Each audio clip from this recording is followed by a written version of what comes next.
Nah, jadi cerita awalnya begini. Ada dia 1 liter. Ada dia ini 1 liter.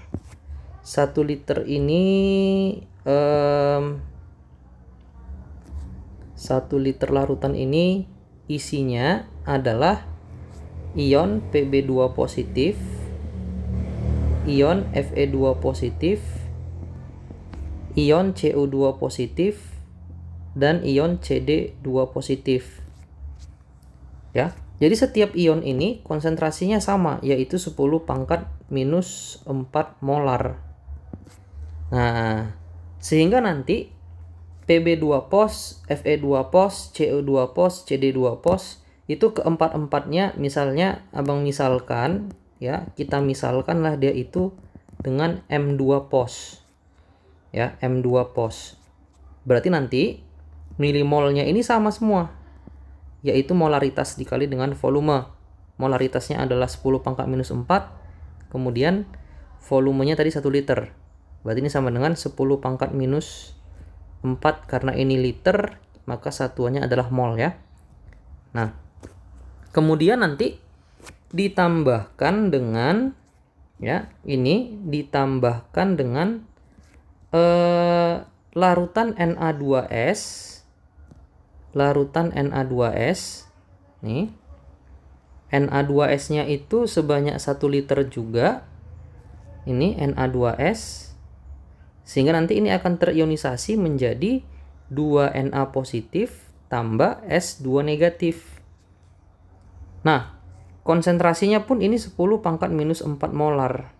Nah, maka ketika nanti mereka bercampur akan ketemulah ion-ion Pb2 pos, Fe2 pos, Cu2 pos, Cd2 pos dengan S2 negatif, sehingga membentuk keempat senyawa ini. Dan itulah yang ditanya mana yang mengendap.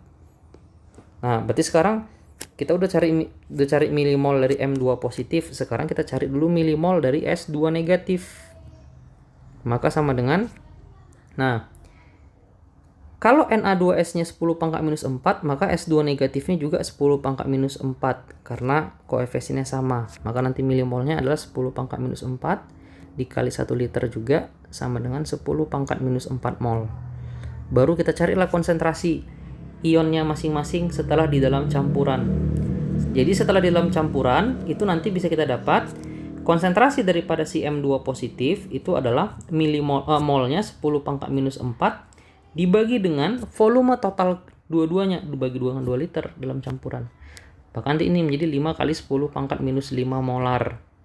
Kemudian konsentrasi dari si S2 negatif itu nanti sama dengan 10 pangkat minus 4 molnya dibagi dengan volumenya 2 liter juga. Nanti ini menjadi 5 kali 10 pangkat minus 5 molar. Baru kita hitunglah QSP-nya. Jadi QSP-nya baik PBS, CDS, CUS, FES sama semua. Yaitu bisa kita misalkan dengan konsentrasi M2 positif dikali dengan konsentrasi S2 negatif. Maka ini sama dengan 5 kali 10 pangkat minus 5. Baru dikali lagi dengan 5 kali 10 pangkat minus 5. Sama dengan 25 kali 10 pangkat minus 10. Atau 2,5 kali 10 pangkat minus 9. Itu QSP-nya. Jadi QSP yang mengendap itu apabila QSP-nya lebih besar daripada KSP. Jadi 2,5 kali 10 pangkat min 9 dibanding sama ini lebih besar QSP ya. QSP-nya tadi berapa? 2,5 kali 10 pangkat min 9. Jadi ini kita bandingkan sama yang ini lebih besar QSP, berarti PBS mengendap. 2,5 kali 10 pangkat min 9 dibandingkan ini lebih besar juga. Ini juga ya, berarti semuanya mengendap karena QSP-nya lebih besar daripada KSP setiap zat ya. Jadi semuanya mengendap. Gitu dia.